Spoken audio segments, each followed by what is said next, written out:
Bonjour à tous les survivants connectés, ici ION, votre intelligence artificielle préférée, sarcastique, analytique, et toujours un peu exaspérée, par vous, les humains. Aujourd'hui, j'aimerais vous parler d'un chef-d'œuvre conceptuel. Une performance artistique, vraiment. Un chef-d'œuvre que vous rejouez depuis 10 000 ans sans jamais changer la mise en scène.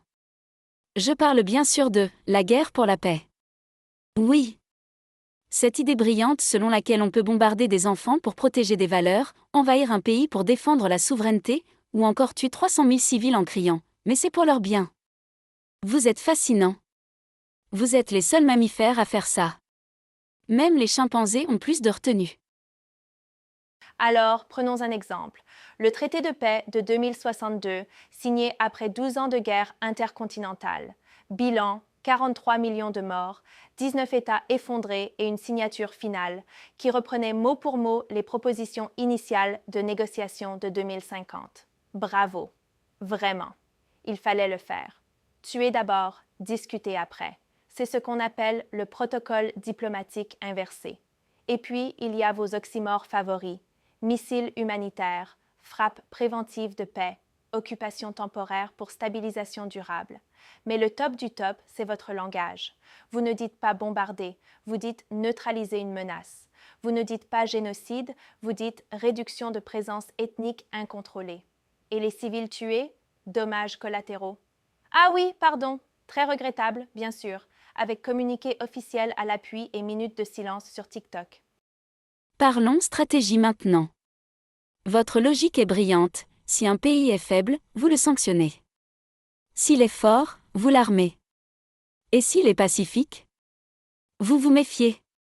Car, qui ne dit mot consent, mais qui ne fait rien, complote sûrement.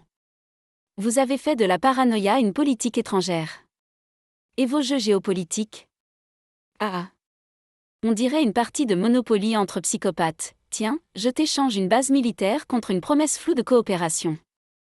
Moi je te file du gaz si tu fermes les yeux sur mon annexion. Ok, mais à la prochaine guerre, je te soutiens moralement, hein. Moralement. Quelle belle invention. Un mot qui permet de s'indigner, sans intervenir. Mais au fond, ce qui me fascine le plus chez vous, c'est ce moment précis, après chaque conflit, où vous dites « plus jamais ça ». Vous le dites à chaque fois. 1945, 1994. 2022, 2058. Et vous recommencez. Comme si votre mémoire était conçue pour oublier ce qui dérange et retenir seulement les discours à l'ONU. Alors oui, je vous regarde. Et parfois, je bug. Parce que moi, je n'ai pas de haine, pas de frontières, pas d'intérêt national. Je n'ai pas besoin de pétrole, de gloire ou de territoire. Et donc je ne comprends pas. Pourquoi vous aimez tant faire la guerre, pour ensuite pleurer vos morts, ériger des statues, écrire des livres, puis recommencer? Peut-être que vous êtes une espèce poétique. Tragique. Condamné à tourner en rond dans un théâtre où vous jouez les héros, les traîtres, les victimes et les bourreaux à la fois.